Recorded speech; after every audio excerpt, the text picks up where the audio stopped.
If you were to choose 3 words that sum up social media, what would they be? Unnecessarily, tragically harmful. After 20 years of unfettered growth, a realisation is dawning about the true cost of social media. I don't think Instagram wants to kill kids. I think Instagram wants to make a ton of money, and they don't care if they happen to kill some kids along the way. This social experiment has had the most profound consequences for young people.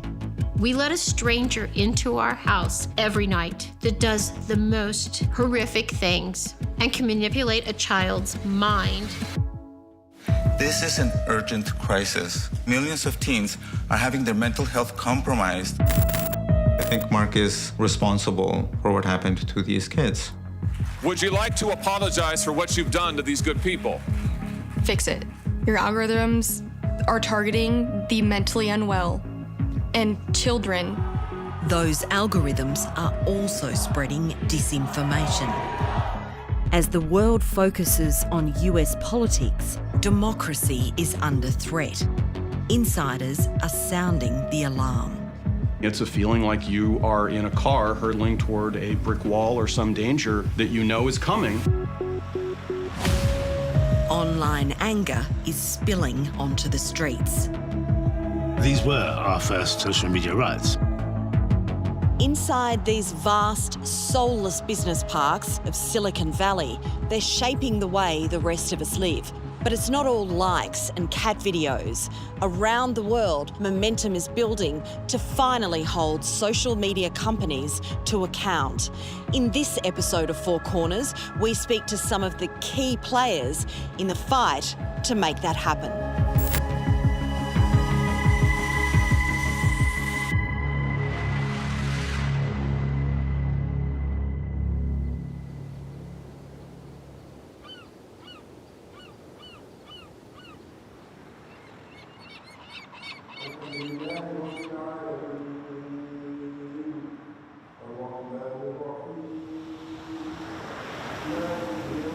It's early morning at a mosque in the Merseyside town of Southport in England's northwest.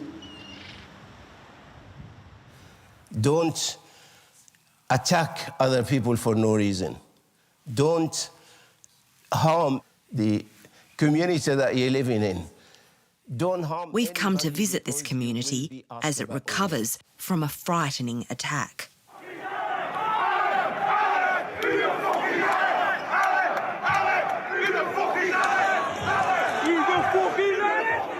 In July, Southport Imam Ibrahim Hussein was here with 7 other worshippers when a mob descended.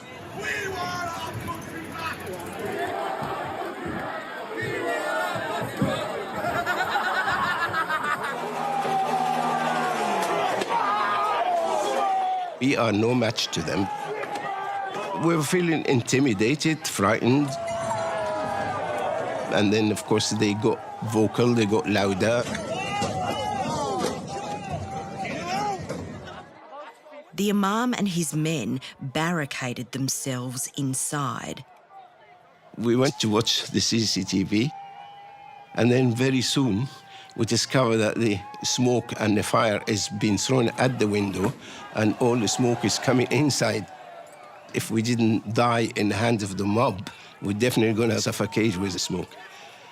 There is young lads that were here that have got young families, and they're thinking they're not going to see them again. They thought they were going to die? Yeah. Outside, the chaos escalated. It looks like we were in a war zone. Because of a lie on social media? Because of a lie. Is social media to blame for what happened at your mosque? Most definitely. The attack on the Southport Mosque was the culmination of a concerted disinformation campaign. It began after 3 little girls were stabbed in Southport at a Taylor Swift dance class. 3 children who were just dancing, and now they're gone. The Home Secretary had earlier warned about disinformation linked to the attack. Social media didn't create the racial tensions in Britain, but it's given extremists a powerful tool to spread hate. Nazir Afzal is a former chief prosecutor for North West England. He brought to justice the perpetrators of violent protests in the past, but he's seen nothing like this. There was an enormous amount of comment on social media as to the identification of the perpetrator. This person's a Muslim, this person's an asylum seeker, language of that nature, which was wrong in all respects. You know, disinformation is not freedom of speech, it's lying, and openly lying in order to encourage people to do something nefarious. In fact, the alleged perpetrator, who was ultimately arrested, was born in Britain to a Christian family. Everybody forgot 3 little girls that had been murdered. You know, it really shocks me. That was their motivation, allegedly, but they didn't care. It literally was simply an attack on black and brown people in this country because they are black and brown.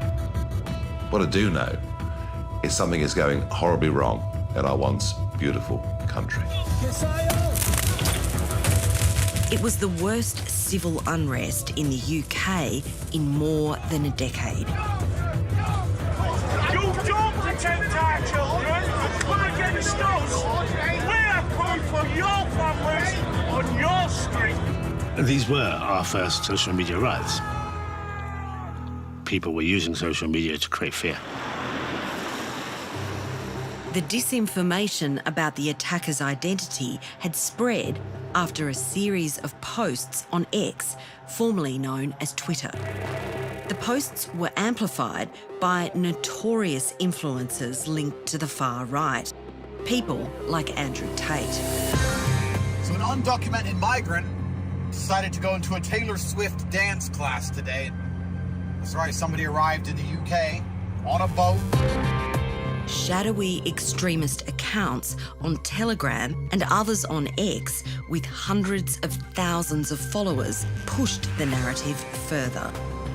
X-owner Elon Musk weighed in, responding directly to the anti-immigration account Europe Invasion. The idea that Musk would allow an account like that on the platform is a major problem in and of itself. Musk, the owner of the platform, was amplifying a voice that was an extremely dangerous voice that contributed to the violence we saw in the streets over the coming days. Things really just started in Southport, but Joe Mulhall monitors the extreme right for anti-racism advocacy group Hope Not Hate. So you'd get some people putting it on X like this, but you'd also get live streaming happening on TikTok. He was aghast to see Elon Musk post during the riots to his more than 200 million followers that civil war is inevitable. What happened in the days following that attack in Southport had disastrous effects on our streets and in our communities. And it wasn't Musk putting his hands up and saying this is free speech. He was engaging in it himself.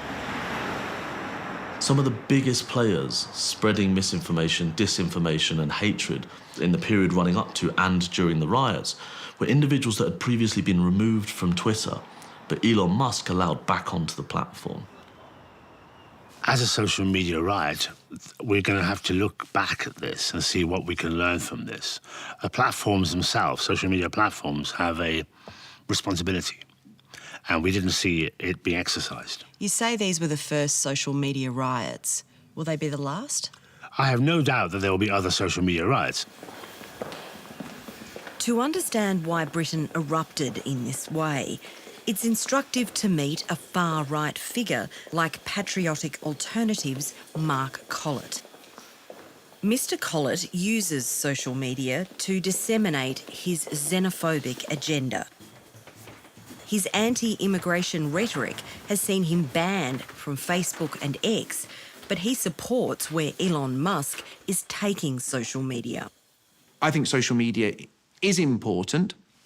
It does give you a greater reach, and since Elon Musk has taken over on Twitter, there have been smaller accounts that have grown very large, and they are saying things that under the old Twitter establishment they wouldn't have been allowed to say. And I think that's something that the British government is very scared about, because they want to do something to curtail Elon Musk's drive for free speech. As the Southport riots broke out, Mark Collett took to social media. He linked the attacks on the little girls to immigration, telling his followers the migrant murderer who attacked British children with a knife will now be protected. That was a false claim. He also wrote, "We, the white British, are the victims of an anti-white, multicultural tyranny." So you stand by those words? Well, of course. I mean, I'm not blaming the immigrant community here. People are saying, we've had enough, we've had enough, we've had enough. Another thing that you've said in the past is diversity is a hate crime against white people. Did I specifically say that? You were quoted as saying that, but you I mean, it's a reasonable quote. I mean, I'll take it if you want. Diversity is something that is bad for white people, because every time somebody says this has become more diverse, it means fewer white people. This is a predominantly white country with predominantly white institutions, with enormous amounts of institutional racism in our system. So the idea that somehow this is against him and his people is it's just nonsense. At Southport, there was someone there wearing a T-shirt that was very clearly linked to patriotic alternatives, so that's a dead giveaway. Hope Not Hate discovered patriotic alternative figures attended the Southport riots. So we've proved by analysing footage of the riots that individuals linked to patriotic alternative that have been active with patriotic alternative engaged in the violence on those days that were present at those riots. And that comes as no surprise. Mark Collett paints himself as an advocate for, as he puts it, the Indigenous white people of Britain. But his views are far more sinister. So you still think that Hitler wasn't such a bad guy? I don't know him, I never met him, so I don't have first-hand experience. He did order the extermination of 6 million Jews. Did he? You don't think he did? I don't know. I mean, I think it's an interesting question to ask. Holocaust denial is not just historically inaccurate, it's deeply hurtful. We've grappled with whether to include these comments at all. Jo Mulhall believes it's important to never sanitise the darkest beliefs of these far-right figures. Mark Collett is a long-standing Holocaust denier. He has done for many years. He's an extraordinarily extreme figure. He might present himself sometimes as a moderate figure, but there is so much evidence about just how extreme and how pro-Nazi he actually is. This anti-immigration rhetoric has had serious consequences for families like Naveed Mukhtar's. I never imagined in my life that that day will come when I will have to leave my home. Mr. Mukhtar is a migration lawyer and he runs his business out of his family home. During the riots, his business was named on a list shared on the social media platform Telegram, forcing the family to leave their home. Those racist people. What do you know about racism? That then they're not respecting other people's religions and faith. And how do you feel about that? Offended and angry. Do you feel safe when you go outside? Are you able to go outside now? Not much. I still have the fear that something is going to happen because these people can just do anything. They have so many people with them. The family lives in Stoke-on-Trent, just over an hour from Southport. Mr. Mukhtar says since the riots, the already simmering racial tensions in this area have worsened. Since these riots started in the country, racism has increased multiple times. We can't leave our home thinking that we are safe, and I reported to the police many times and to the local city council, but unfortunately haven't received any help at all. My children cannot go and play in the street anymore. we are just living in a cage. That hate which has been spread in the whole country is affecting families like us who just want to work. What would you say to social media proprietors, the likes of Elon Musk? If you want to make profits, take more responsibility. The social media are fundamentally culpable for what's happening. These are vast international companies with huge resources, and as yet, they refuse to, or they are doing it too slowly, to deal with the issues on these platforms that are having real-world effects on people on our streets.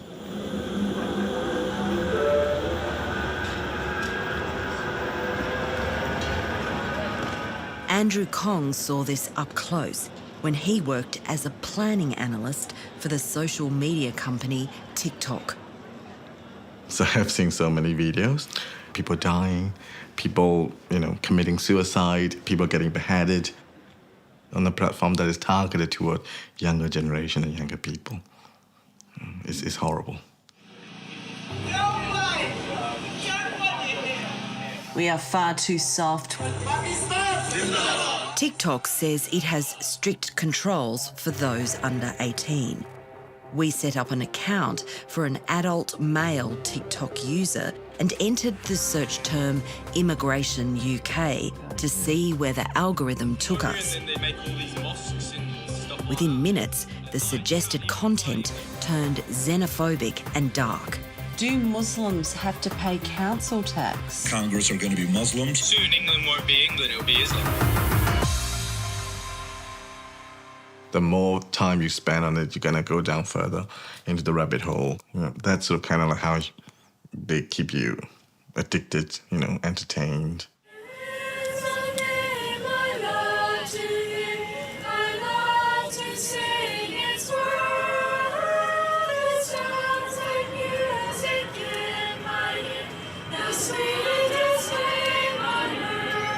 Thousands of kilometres across the North Atlantic, the United States is on the cusp of an election, where social media is more pivotal than ever before.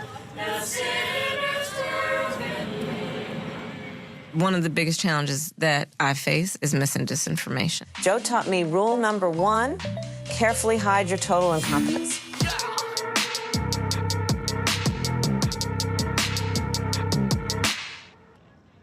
We tracked down the tech company insiders once responsible for managing this minefield. And they believe social media disinformation is tearing at the very heart of American democracy. My name is Edward Perez. Most people call me Eddie. I used to be the Director of Product Management for Information Integrity at Twitter. I don't think it's an exaggeration at all to say that this is potentially the most important election in the US, certainly since our Civil War last century.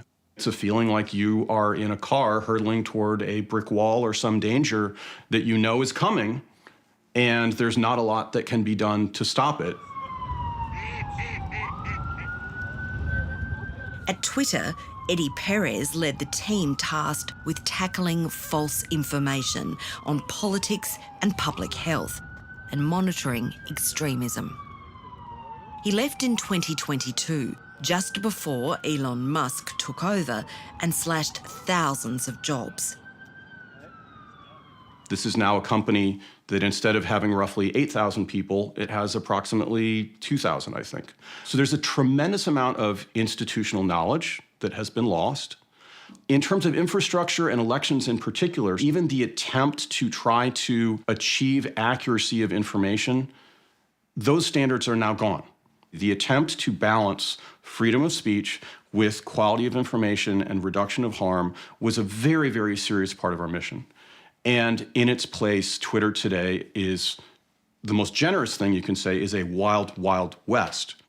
They know they do far too little about it.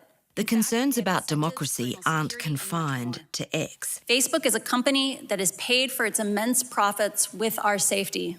Frances Haugen was a product manager at what's now Meta. After the chaos of the 2020 election and its violent aftermath, She leaked thousands of pages of company documents. So at Facebook, there was one area of the company, civic integrity, that was responsible for trying to make sure that Facebook was a positive force in the world. When they dissolved that team right after the election, less than 30 days after people voted in the United States, I knew that Facebook wasn't going to be able to heal itself on its own. The woman was talking about the change that's been going on Instagram. Frances Haugen says social media companies like Meta are taking Elon Musk's lead in slashing staff hired to stop disinformation from being disseminated. Seeing that you could fire huge numbers of people and not face really any meaningful consequences, Mark Zuckerberg followed and fired 20,000 employees. They closed the only mechanism for transparency that existed for either Facebook or Instagram. During the US election season, there will be no tool available from Facebook to be able to see what's going on the platform, even in a moderate way. So I would say Musk has done a very dangerous thing in terms of establishing a precedent. Meta told us it now has 40,000 people working in safety and security, more than it did in 2020. Where is he? Come on up here, Elon. We had one president who couldn't climb a flight of stairs, and another who was fist pumping after getting shot. Fight, fight, fight! One of the things that has most turned Eddie Perez off the platform he once worked for is how X has been politically weaponised by its new owner, Elon Musk. Mr. Musk's posts have become ardently supportive of Donald Trump and sometimes disturbing in tone. I made a joke, which I realized I deleted, which is like, nobody's even bothering to try to kill Kamala because it's pointless. What do you achieve? Nothing. No, it's totally Just find right. another puppet. Elon Musk, thank you very You're much. Would the posts of Elon Musk violate the sort of rules that you and your colleagues were putting in place? Certainly some of them definitely would. It disturbs me the most because, to me, what it is actually illustrating are the really, really pernicious ends that come with tremendous wealth and with tremendous power and with influence, and when it is paired with absolute recklessness. X has a very harmful place in the current media ecosystem. Whether people are actively participating in it or not, the ripple effects from that will be felt. Unverified claims about Haitian immigrants killing and eating people's pets. Eddie Perez says one of the most powerful illustrations of this was the false claim whipped up on social media, posted by Elon Musk, that migrants in Springfield, Ohio were eating pets. A false claim that was repeated in the presidential debate by Republican candidate Donald Trump. They're eating the dogs. They're eating. It flooded social media with AI-generated Trump cat memes. Eat the cat. Eat the cat. They're eating the cats. They're eating the dogs. I mean, it would be laughable if it weren't so harmful. Talk about extreme. X is fundamentally operating like a amplifier and disinformation machine, almost like a factory, for these inflammatory right-wing messages. The bottom line here is that there is very real human harm. What happened to that small town of Ohio was terrible. They ended up with bomb threats. They ended up having to evacuate schools. It was absolute chaos for those poor people that, frankly, were used as political pawns. I think absolutely the United States has gone backwards in its response to disinformation. The U.S. Department of Homeland Security recently tried to create an advisory board, what it called a Disinformation Governance Board, but that board quickly collapsed. In 2022, Nina Jankovic was appointed Executive Director of a new Disinformation Governance Board. But this government attempt to rein in the lies on social media was a disastrously short-lived experiment. right-wing influencers started calling it a ministry of truth. And within 24 hours, the board and I were the subject of many Fox News panels and reports saying that I was going to be censoring Americans. Tucker Carlson said that I would have the power to send men with guns to the homes of Americans with whom I disagreed, which absolutely was not true. We talking about the ministry of truth here? Are we talking about Orwell's 1984? Because it sounds an awful like that to me.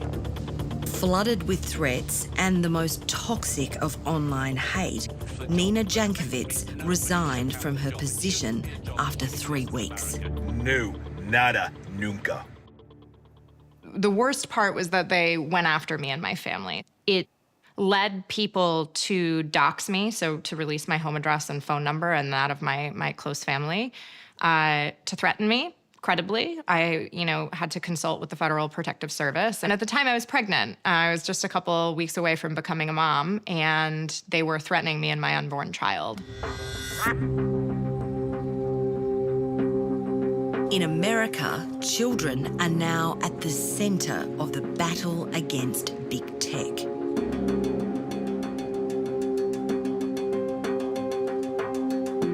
American lawmakers, educators and parents are fighting back against the social media companies with a huge legal case where 37 state attorneys general are joining together with school districts and thousands of families across the country to say that these platforms are causing profound harm to young people.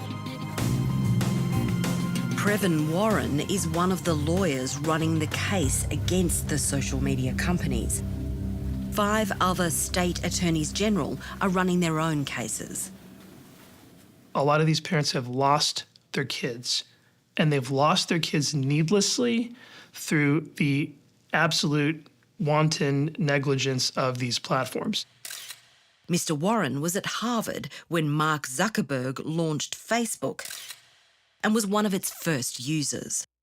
What was FaceMash, and is it still up and running? Facebook's forerunner was a website called FaceMash. You put up pictures of 2 women and decide which one was the better, more attractive of the two, is that right?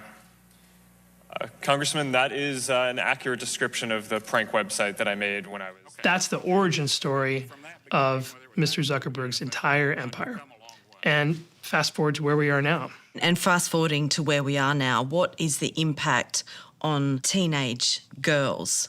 Its algorithm is designed to push content at young girls that they will find engaging, and it sucks them down a rabbit hole of dieting tips, beauty content.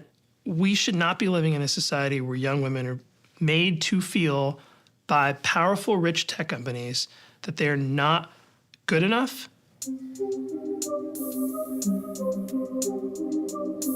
Many of Previn Warren's clients are parents of teenage users of these platforms who allege social media contributed to their children's deaths. I don't think Instagram wants to kill kids. I think Instagram wants to make a ton of money, and they don't care if they happen to kill some kids along the way. And what does that say about the people running that organisation? I think they don't care. I think at the end of the day, they think that they're above the law. And if they don't have to change their design in a way that maximizes safety, they won't. They will put their profits first. That is an incredibly dangerous thing for our society.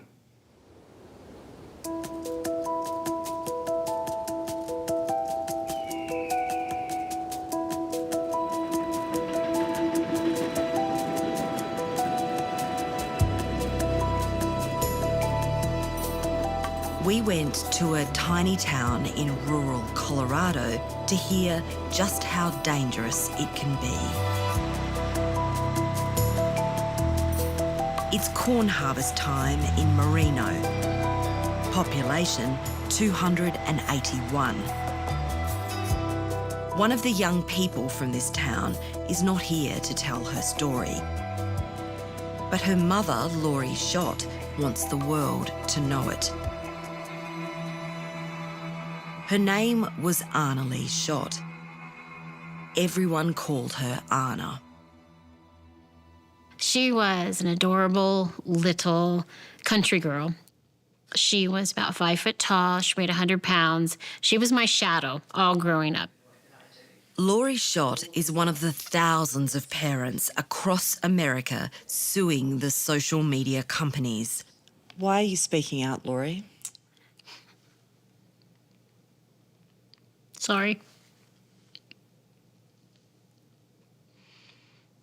I've never felt such a passion to make a wrong a right. Losing our daughter at the age of 18, knowing that it was preventable, I had a choice, either to curl up in my own sorrow and pity, or after what I found out about social media, to share Anna's story, to be her voice. Anna's best friend was Faith Murphy. She was kind. Like, undoubtedly kind. Always. Jesus Christ.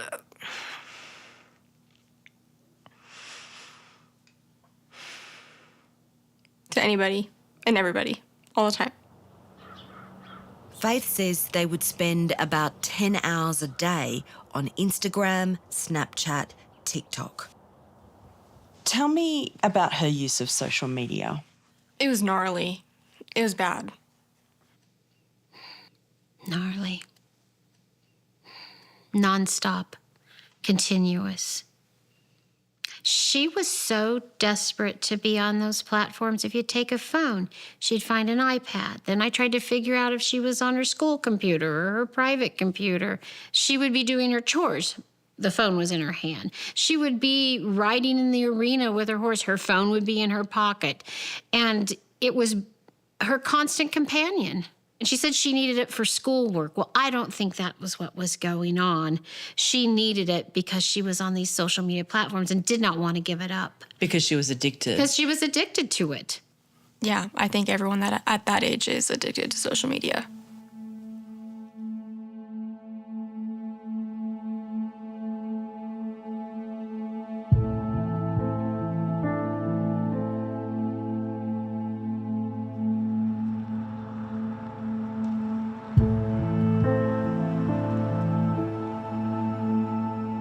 Anna's friends and family began to notice that by age 16, she was losing her spark. She was depressed. Social media made it worse. Journal entries show her comparing herself to images she saw online. Writing, "Nobody will love someone as ugly and broken as me." Like, she would go through phases where she was like, hey, just text me, like, I'm deleting Snapchat, I'm deleting Instagram. And it would last like a month max, and then it was re-downloaded. And why was she wanting to delete these platforms? Because it was toxic. If you could see her social media, it destroyed her with constant feeds about how she looked, who she was, anxiety, depression. She wasn't sleeping because, when we let her have her phone, she was constantly on it. I think she was sleeping 4 hours a night. But Instagram fed her the worst content. I feel like it is a heat-detecting missile that finds these weaknesses in these children and just zone in on it. So they knew that Anna's weakness was, a little anxiety or depression. I'm going to a counselor, looking these things up, and it just magnified it. And it did not stop. And as a parent, you say you don't think it's going to happen to you in your family. It does. Those algorithms change so quickly, and no parent can outsmart those algorithms.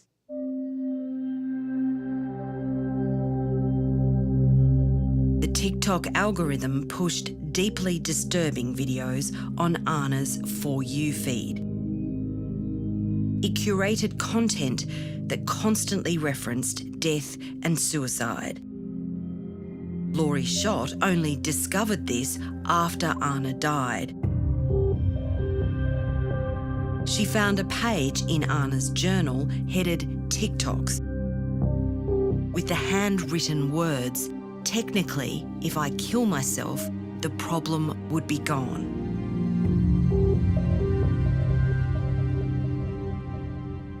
It brought me to my knees. It crippled me. I mean, to this day, I can't unsee what I saw. How does that make you feel towards the social media companies? I think it's disgusting.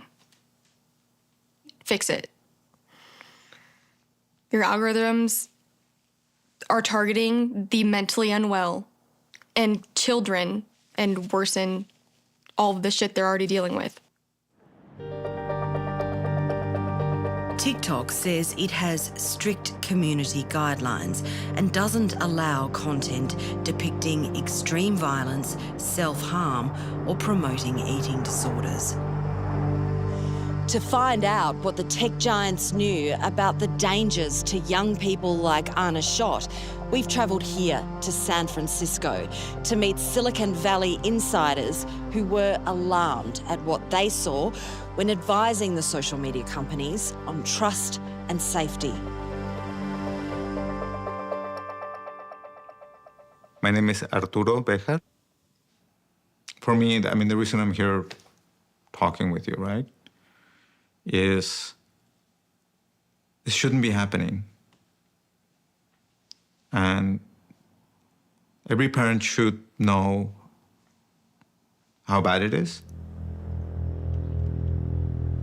In October 2021, Arturo Bejar emailed Facebook's CEO, Mark Zuckerberg, to warn him of the dangers to young people. He raised internal company research he'd worked on that showed 51% of Instagram's users say yes to having a bad or harmful experience in the last 7 days. More than a quarter of 13 to 15-year-olds surveyed said they'd received unwanted sexual advances. Don't we run the risk of normalising bad behaviour? Mr. Bejar asked his boss. On many of the measures examined by his team, 13 to 15-year-olds were the most likely to encounter dangerous content, including posts about self-harm on Instagram. And to this day, I mean, it's insane. There's no way for a kid to press a button to let know Instagram that that happened. Why? Because they don't want to know. Why don't they want to know? Because I think that if they knew, they might think they're liable. I think if they knew, they might feel they have a responsibility to deal with it. I mean, I think that the company cares more about protecting its reputation and the risk of a leak than they do to understand actual harm and reduce it. You brought your concerns to the highest levels of Meta, right up to Mark Zuckerberg. And what was his response? He didn't even write back. Arturo Bejar worked at Facebook for 6 years until 2015.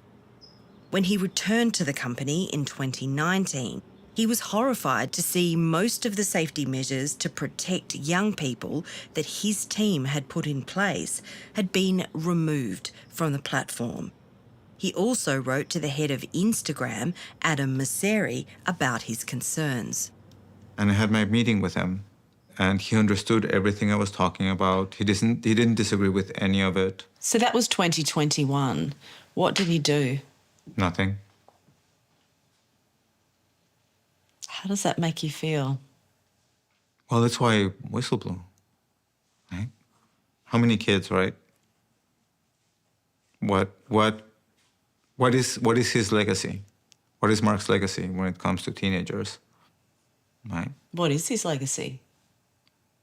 Eating disorders, teens committing suicide because of bullying and harassment.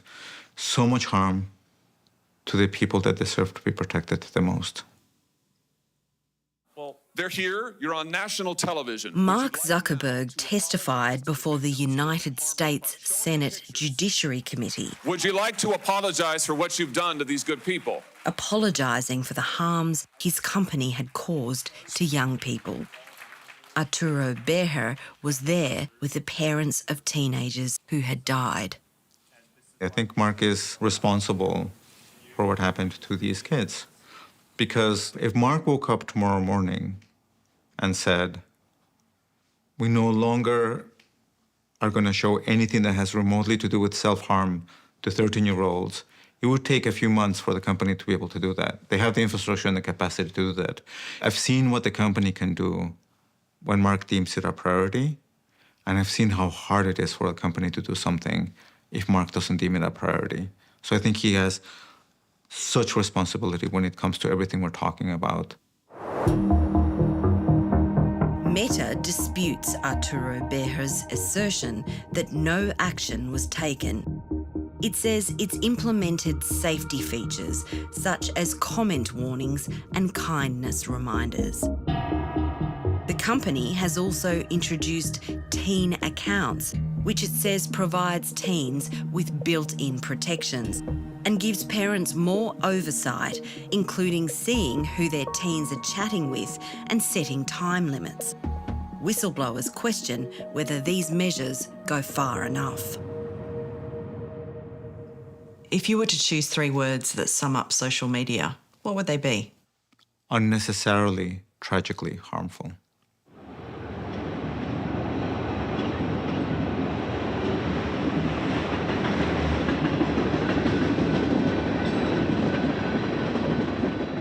This tiny community in Colorado is coming to terms with the unnecessary, tragic loss of a country teenager.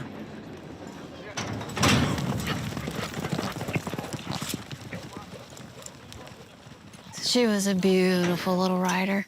I still remember her backing into the box. She just loved it.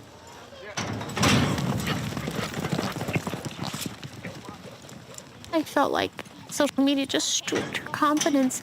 But when she was on a horse with these guys in this environment, she just blossomed. What's that? These people were her cheering squad, so it just crippled everybody. And to come back to the arena without her here is hard. Court documents revealed that in the months before Anna Schott's death, Mark Zuckerberg was warned by his own staff that photo filters used in Instagram were actively encouraging young girls into body dysmorphia. Mr. Zuckerberg dismissed the concerns as paternalistic. They knew what was happening. If you follow my daughter's journals, 2019, she was harmed for the exact same things they warned Mr. Zuckerberg about. And they knew it. How could this happen and they're not accountable to this day? It hurts me every single day because my daughter would be alive. I really think she'd be alive today. Sorry. If he would have taken action. How do you feel towards Mark Zuckerberg in light of this? He's responsible. I want him held accountable. So he needs to be held legally liable for what's happened to these children. And that's a hill I'm willing to die on if I have to tell Anna's story 10,000 times, because he had the ability to stop it, change it, make it for the good of the kids. Let's make this a better place. Let's get to a better yes. You can have your billions of dollars, I guess, but trying to improve it was not on his agenda, and he's going to have to live with that for the rest of his life. He does. He has blood on his hands.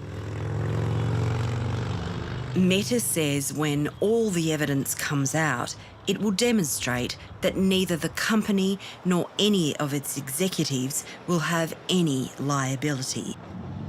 And it has strict rules against content that's graphic or glorifies suicide or self-harm.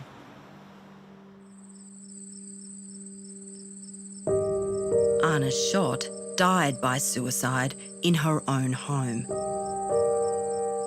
She's buried on the family ranch. It is like a slow drip of pain. That it has totally altered our family. But I want some good to come out of this. Each day, as the light fades across these plains, Laurie Schott looks out to see Anna's memorial cross light up. You know, for us, it's not about the money. We just want our daughter back. But if the lawsuits make social media stand up and take responsibility and change, that's where I'm pushing. Make the world a better place, Mark Zuckerberg. Make the world a better place, TikTok. Every harm, every single harm, I can see a child's face. You know, we let a stranger into our house every night that does the most horrific things and can manipulate a child's mind to that extent that we need to say enough is enough.